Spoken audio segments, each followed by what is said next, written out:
আসসালামু আলাইকুম আমার ভাই বোনেরা, তোমাদের সবাইকে অনেক অনেক শুভেচ্ছা আর অভিনন্দন জানিয়ে আমি নাজমুল ইসলাম আবারও তোমাদেরকে স্বাগতম জানাচ্ছি আমাদের ইজি অ্যাকাউন্টিং বই থেকে। আমরা যে বোর্ড ভিত্তিক প্রবলেমগুলো সলিউশন করতেছি তারই ধারাবাহিক একটা পর্বে, এবং এই পর্বে আমরা সলিউশন করব গিয়ে লেনদেন অধ্যায়, যেটা তোমাদের একদম দ্বিতীয় অধ্যায় বেসিক। এটারই সিলেট বোর্ড 2025 সালের একটা অঙ্ক। সো চলো আমরা শুরু করি, ঠিক আছে? লকি ভাই, আমি যেমন তোমাদের সবসময় বলি, এই অঙ্কগুলো করতে গেলে সর্বপ্রথম তোমরা প্রত্যেকটা কোশ্চেন ভালো করে পড়ে নিবা। এখনো তার ব্যতিক্রম হওয়ার কোনো সুযোগ থাকা উচিত না। সো আমরা কোশ্চেনগুলো ভালো করে আগে পড়ে নিব। আফটার দ্যাট আমরা গেলে অ্যান্সারগুলো করব। এবং আমি তোমাদের বারবার করে বলি যে ভাই, এই অঙ্কগুলো আমি কখনোই তোমাদেরকে শুধুমাত্র একটা কোশ্চেন সলিউশনের করে করাচ্ছি না, চিন্তা করে করাচ্ছি না। আমি তোমাদের এটা করাচ্ছি কি হিসাবে, যে ভাই এই একটা অঙ্ক করলে যেন এই টাইপের যত অঙ্ক আছে সেগুলো তোমরা সব পারো। এর জন্য হয়তো বা কোনো কোনো অঙ্কে একটু বেশি সময় লেগে যায়। তোমরা ধৈর্য সহকারে অঙ্কগুলো দেখলে ইনশাল্লাহ আমি বিশ্বাস করি তোমরা গিয়ে অনেক বেশি উপকৃত হবে। ওকে, সো আমরা ক নম্বরে উপযুক্ত তথ্য হতে জুন মাসের নিট বিক্রয়ের পরিমাণ বের করতে বলছে। এটা খুবই কমন একটা কোশ্চেন, সেটা নিট বিক্রয়ের পরিমাণ বের করতে বলছে। আফটার দ্যাট আমাদের খ নম্বরে বলছে 8 তারিখের লেনদেন অবলম্বনে একটি ক্রেডিট নোট তৈরি করতে বলছে, এবং তুহিন এন্টারপ্রাইজের লেনদেনগুলোকে এ সমান সমান এল প্লাস ই, যেমন আমাদের এখানে বিবরণী ছক বা এ সমান সমান এল প্লাস ওই, অথবা হিসাবের বিস্তারিতভাবে দেখাও, হিসাবের প্রভাব বিস্তারিতভাবে একটি ছকে দেখাও, এই টাইপের কথাগুলো বলা মানেই এ সমান সমান এল প্লাস ই করতে বলা। এবং মজার বিষয় কি কি ভাই, এই অঙ্কগুলোতে এইটা থাকেই, এবং যেহেতু এটা লেনদেন, এইগুলো নিয়ে তোমাদের একটু সিরিয়াসভাবে এই গ নাম্বারটা প্র্যাকটিস করতে হবে। আমিও তোমাদের ইনশাল্লাহ ভেঙে ভেঙে এটা করাই দিব, আর প্রত্যেকটা অঙ্ক কেন কিভাবে সেটা বুঝাই দিব, ঠিক আছে? তো চলো আমরা প্রথমে নিট বিক্রয়ের পরিমাণ বের করতে বলি। নিট বিক্রয় কি আসলে? নিট বিক্রয় সহজ কথা, মাস শেষে তোমার কি পরিমাণ অ্যাকচুয়াল বিক্রয় হয়েছে। নিট বিক্রয় মানে অ্যাকচুয়াল বিক্রয়। শুধুমাত্র বিক্রয় করলেই তো হয় না, যদি ওই বিক্রয়গুলো কোনো কারণে ফেরত চলে আসে তখন সেটা আসলে আর বিক্রয় থাকে না, কারণ তোমার বিক্রয়টাকে কমায় দেয়, ঠিক আছে? সো আমরা কি করব, দেখবো আসলে এখানে কি কি বিক্রয় আমরা করছিলাম। প্রথমে অনামিকা ট্রেডার্সের কাছে চাল বিক্রয় 1 লাখ টাকার। দেন ওইখান থেকে তোমার কি করলো, 4,000 টাকা করে 10 কুইন্টাল চাল ফেরত আসলো। তারপর তোমার এখানে কি হলো লক্ষ্মী ভাই, ব্যবসার প্রয়োজনে ঋণ মালিক ব্যবসায় থেকে উঠাইছে। সো এগুলো একটাও কিন্তু কোনো বিক্রয়ের সাথে সম্পর্কিত না। বিক্রয়ের সাথে শুধুমাত্র সম্পর্কিত 5 এবং 8 তারিখে। তাহলে অনামিকার কাছ থেকে চাল বিক্রয় করছি আমরা কত, 1 লাখ টাকার। আর এখানে কিন্তু আরেকটা তথ্য দেয়া আছে, দেখো 4,000 টাকা দরে প্রত্যেক কুইন্টাল। তার মানে আমরা আসলে বিক্রয় করছিলাম কত কুইন্টাল ওর কাছে, 4,000 টাকা দরে ওর কাছে আমরা 25 কুইন্টাল আসলে বিক্রয় করছিলাম, ঠিক আছে? সো আমরা এবার দেখি তাহলে ওর আসলে কতটুকু নিট বিক্রয়। তাহলে নিচে আমরা ক নাম্বার সুন্দর করে লিখলাম, নিচে তুহিন এন্টারপ্রাইজের জুন মাসের নিট বিক্রয়ের পরিমাণ নির্ণয় করা হলে। এগুলো কমন তোমরা লিখে ফেলবা। আর একটা একদম রেগুলার ছক যেটা আমরা ইউজ করি, সেটা কি লক্ষ্মী ভাই, সেটা তারিখ, বিবরণ, বিস্তারিত টাকা, মোট টাকা। এখানে বিস্তারিত টাকা লিখলে আরো সুন্দর করে লিখতে পারবা, তারিখ, বিবরণ। সো এই যে তারিখ এবং বিবরণ, বিস্তারিত টাকা, মোট টাকা। তারিখের জায়গায় আমরা 2024 সাল জুন 5 তারিখে আমরা অনামিকার কাছে যে বিক্রয় করছি সেটুকু সুন্দর করে লিখে ফেললাম। এটা আমরা একটু আসলে লিখছি কারণ আমাদের এখানে অনামিকার কাছে আমরা ধারে বিক্রয় করছি, সুন্দর করে যেন বুঝতে পারে এর জন্য লিখে ফেললাম। লিখলাম কত, 1 লাখ টাকা, ঠিক আছে? এইটুকু আমরা লিখলাম। এখন যদি আমাদের কোনো ফেরত না থাকতো তাহলে এটাই আমাদের নেট বিক্রয়, এটাই আমাদের বিক্রয়। এখন এখানে কিন্তু ফেরত আছে লক্ষ্মী ভাই, কি আছে, ফেরত আছে। ফেরত কত টাকা, 10 কুইন্টাল। কত করে, 4,000 করে। তাহলে 4 দিয়ে 10 গুণ দিলে হয় কত, 40,000। তাহলে ফেরত 40,000 টাকা। তার মানে আমাদের অ্যাকচুয়াল বিক্রয় 60,000 টাকা।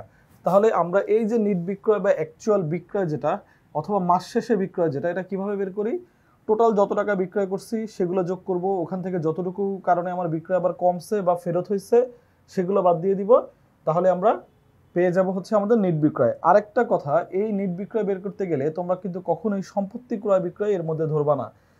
শুধুমাত্র বিক্রয় বা ক্রয় বলতে আসলে বোঝায় পণ্যদ্রব্য বিক্রয় বা পণ্যদ্রব্য ক্রয়, ঠিক আছে? এর বাইরে আর কোনো কিছু না। ওকে, সো চলো আমরা লক্ষ্মী ভাই ক নম্বরটা সলভ করলাম। এবার দেখি খ নম্বরে আমাদের কি বলছে। খ নম্বরে আমাদের বলছে উপযুক্ত তথ্যের আলোকে জুন মাসের 8 তারিখের লেনদেন বললেন একটি ক্রেডিট নোট তৈরি করতে। এখন সর্বপ্রথম আমাদের জানা দরকার যে ক্রেডিট নোট আমরা কেন তৈরি করি। ক্রেডিট নোট আমরা তৈরি করি লক্ষ্মী ভাই আসলে বিক্রয় ফেরতের জন্য। ক্রেডিট নোট তৈরি করা হয় বিক্রয় ফেরতের জন্য, ডেবিট নোট তৈরি করা হয় ক্রয় ফেরতের জন্য। এইগুলা ভালো করে নোট ডাউন করে রাখবা নিজের মতো, একদম খাতায় ভালো করে সুন্দর করে। যে 6টা ছক আছে, যেমন চালান, cash memo, debit note, credit note, debit voucher, credit voucher, এগুলো একদম নোট ডাউন করে রাখবা কোনটার জন্য কোনটা হয়, ঠিক আছে? সো ক্রেডিট নোট তৈরি করা হয় হচ্ছে তোমার কিসের জন্য? বিক্রয় ফেরতের জন্য। সো এখানে 8 তারিখ যে লেনদেনটা ছিল, অনামিকা ট্রেডার্সের নিকট হতে নিম্নমানের কারণে প্রতি কুইন্টাল, অনামিকা ট্রেডার্সের নিকট হতে নিম্নমানের কারণে প্রতি কুইন্টাল কত টাকা দরে? 4000 টাকা দরে 10 কুইন্টাল চাল ফেরত আসলো। তাহলে এই যে 10 কুইন্টাল চাল ফেরত আসলো, এইটার আমরা এবার কি করব? ক্রেডিট নোট করব, ঠিক আছে? সো চলো, এবং ক্রেডিট নোট নং এখানে আমাদের দেয়া আছে, তাহলে আমরা চলো ক্রেডিট নোটটা তৈরি করে ফেলি।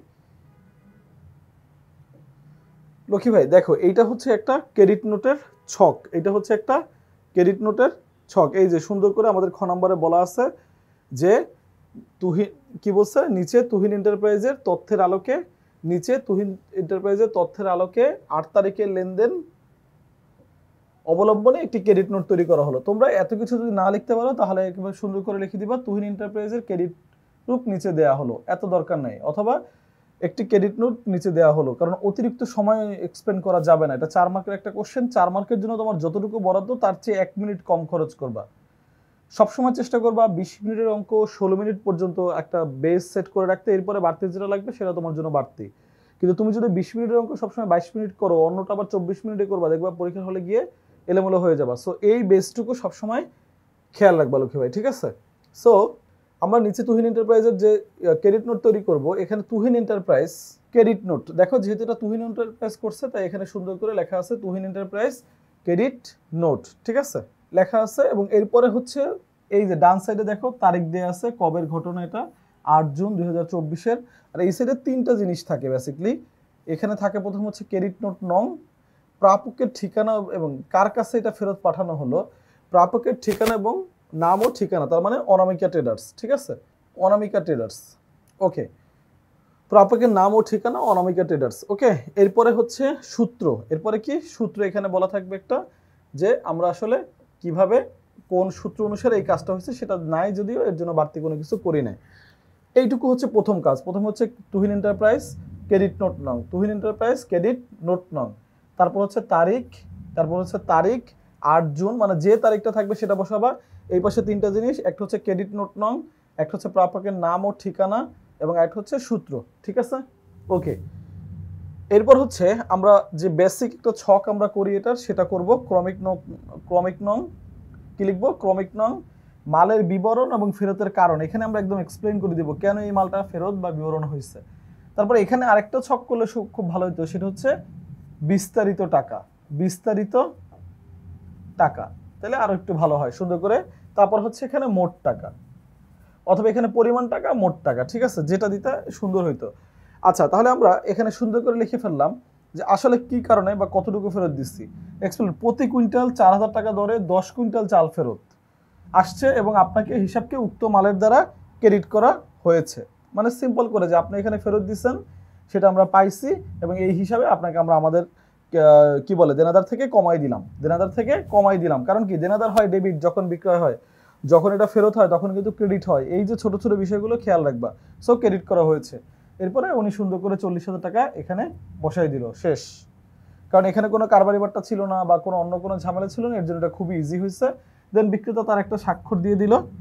দেন হচ্ছে টাকাটা সে সুন্দর করে কথায় আবার লিখে দিল, আর নিচে একটা যে কমন প্র্যাকটিস আমরা লিখি, সে দ্রষ্টব্য দিয়ে ভুল ত্রুটি সংশোধনযোগ্য সেটা লিখে ফেললাম, ঠিক আছে?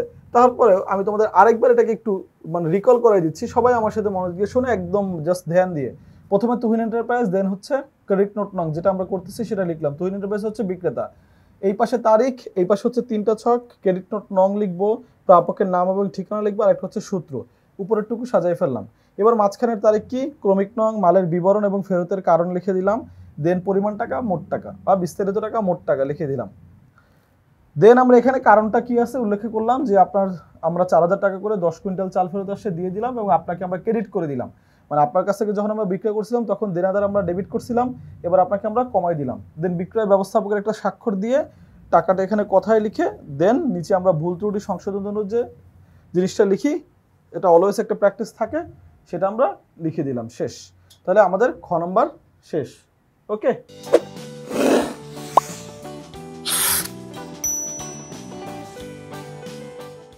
এরপর আমরা করবো কি ভাই, গ নাম্বার। দেখি তোমরা গ নাম্বারে কি চাইছে আমাদের কাছে। গ নাম্বারে আমাদের চাইছে উপযুক্ত লেনদেনের আলোকে এ সমান সমান এল প্লাস ওই প্রমাণ করো। উপযুক্ত লেনদেনের আলোকে এ সমান সমান এল প্লাস ওই প্রমাণ করো, ঠিক আছে? তাহলে আমরা এ সমান সমান এল প্লাস ওই প্রমাণ করব। তো আমাদের আগে তো দেখতে হবে এখানে এ কয়টা আছে, মানে আমার অ্যাসেট কয়টা আছে, আমার এল কয়টা আছে, আমার ওই কি আছে, তাহলে আমাদের দেখতে হবে। তাহলে আমরা একটু চলো সেটা খুঁজে বের করি। প্রথমে বলছে অনামিকা ট্রেডার্সের নিকট চাল বিক্রয়, তার মানে এখানে অনামিকা এটা একটা অ্যাসেট আছে, আর বিক্রয় মানে আয় ওই আছে। অনামিকা ট্রেডার্স কাছে আবার ফেরত আসছে, তার মানে এখানেও আমার ওই যে এ আছে মানে দেনাদার আছে, আবার এখানে আমার ওই কমে গেছে। তারপর ব্যবসায়ের প্রয়োজনে ঋণ গ্রহণ, এই যে দেখো এখানে আমার একটা এল আছে, দায় আছে, ঋণ, আর এখানে আবার একটা নগদ অ্যাসেট আছে। মালিক নিজ প্রয়োজনে ব্যবসা থেকে 10,000 টাকা উত্তোলন করেছেন, তার মানে এখানে আমার একটা নগদ আছে, আর এখানে হচ্ছে আমার উত্তোলন করছে, তার মানে ওই আছে মানে ড্রয়িং আছে। তার মানে আমরা আমাদের অ্যাসেট কয়টা হবে সেটা আগে বুঝে নিলাম। অ্যাসেট হবে দুইটা, একটা হচ্ছে নগদ, একটা হচ্ছে দেনাদার। আমাদের হচ্ছে দায় হবে কয়টা, দায় হবে একটা, ঋণ, আর হচ্ছে আমাদের ওনার সিকিউরিটি বা মালিকানা সত্ত্ব, ঠিক আছে? ওকে, তাহলে আমরা হচ্ছে এবার 3 নাম্বার যেহেতু শুরু করতেছি, চলো তাহলে আমরা দেখি আমাদের 3 নাম্বার। আমরা প্রত্যেকটা জিনিস আগে বের করলাম, কয়টা সম্পদ কয়টা দায় হবে, এরপর আমরা হচ্ছে লক্ষ্মী ভাই শুরু করি। আমরা হচ্ছে 3 নাম্বার শুরু করলাম। 3 নাম্বারে আমরা এ সমান সমান এল প্লাস ওই সুন্দর করে প্রমাণ করবো একদম, যে আমাদের কিভাবে আসলে এটা হয়।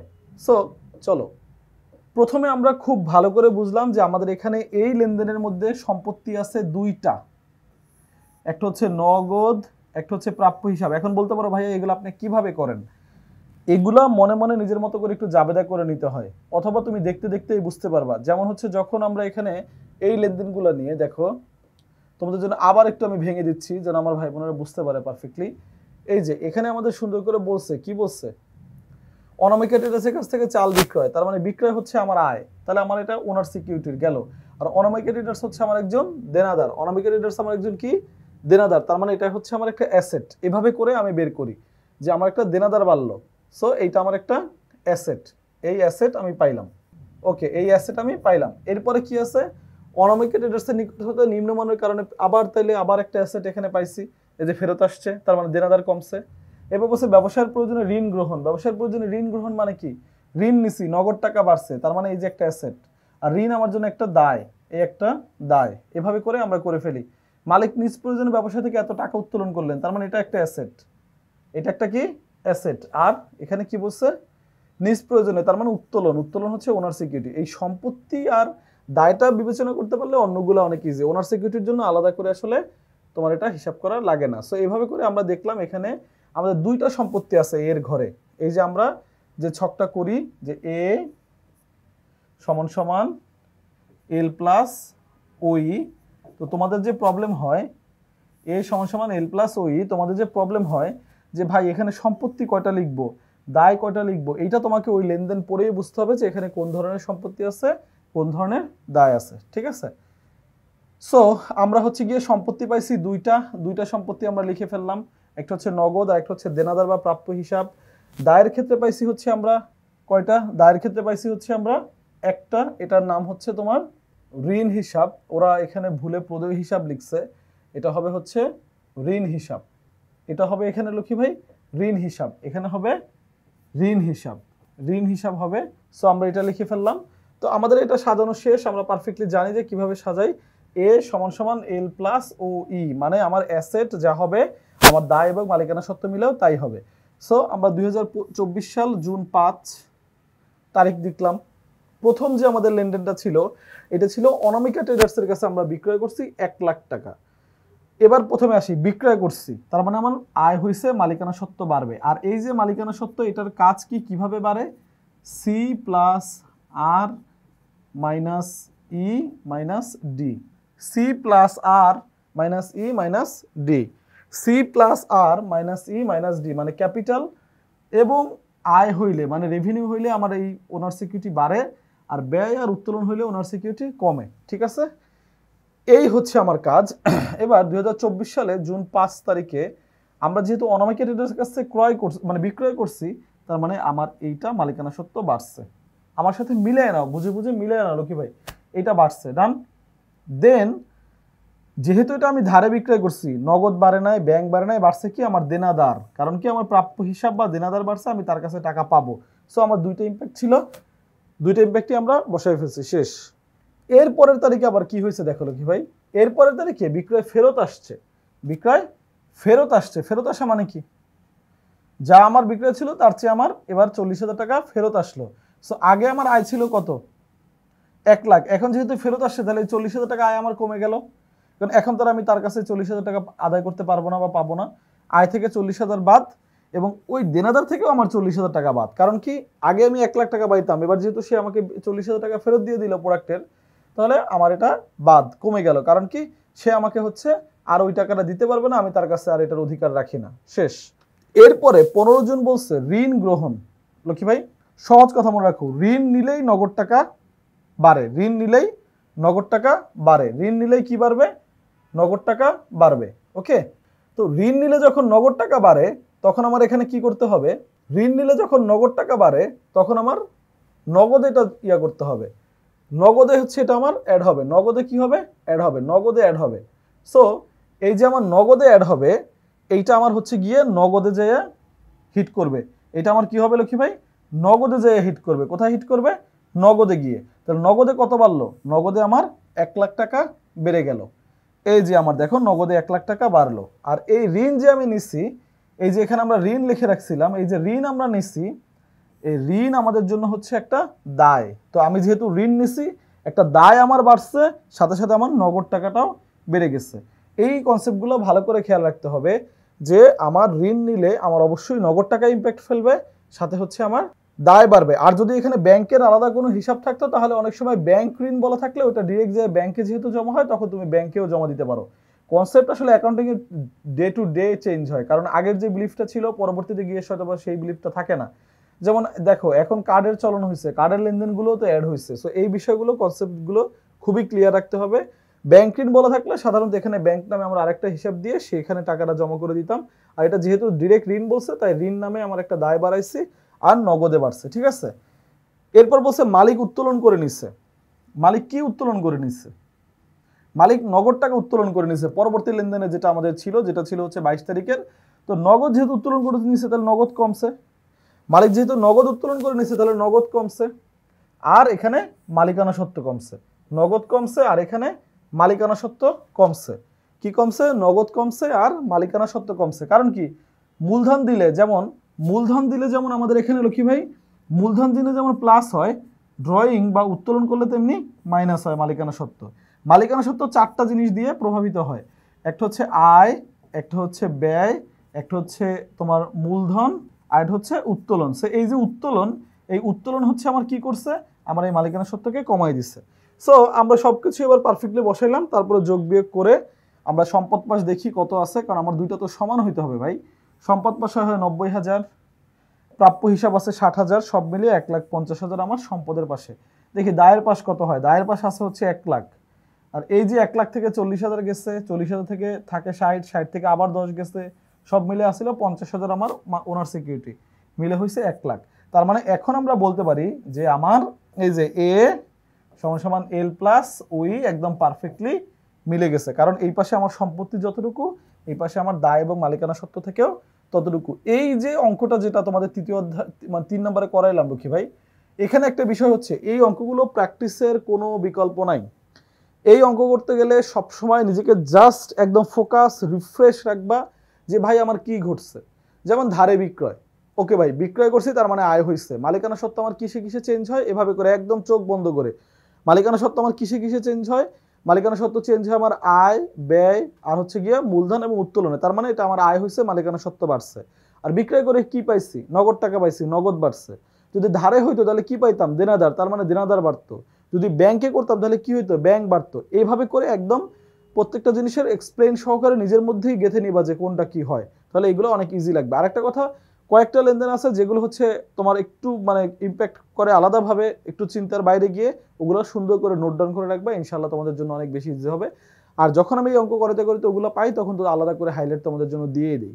সো আমি বিশ্বাস করি তোমরা এই অঙ্কটা ভালো করে বুঝতে পারছো। তোমাদের সবার প্রতি সবসময় আমার যেমন শুভেচ্ছা এবং ভালোবাসা থাকে আমার ভাই বোনের জন্য, এখনও তার ব্যতিক্রম না। আমি চাই তোমরা অনেক ভালো করো, তোমার ভাই সবসময় তোমাদের পাশে আছে, তোমাদের এই জার্নির সঙ্গী হওয়ার জন্য আমি সবসময় আমার জায়গা থেকে আগ্রহী। আমি চাই তোমরা ভালো করে পড়াশোনা করো এবং জীবনের এই গুরুত্বপূর্ণ সময়টুকু তোমরা অবশ্যই ইউটিলাইজ করো। নিজের জীবনকে কখনোই এতটা হেলাফেলা করা যাবে না যখন আমার যেন পরে আবার রিগ্রেট হয়, ঠিক আছে? তোমাদের সবার জন্য অনেক শুভকামনা, অনেক সুস্বাস্থ্যের অধিকারী হও, ঠিকমতো পড়াশোনা করো এবং সবচেয়ে বড় কথা হচ্ছে মেন্টাল পিসটা সবসময় বজায় রাখো। সবাই ভালো থেকো। আল্লাহ হাফেজ। আসসালামু আলাইকুম।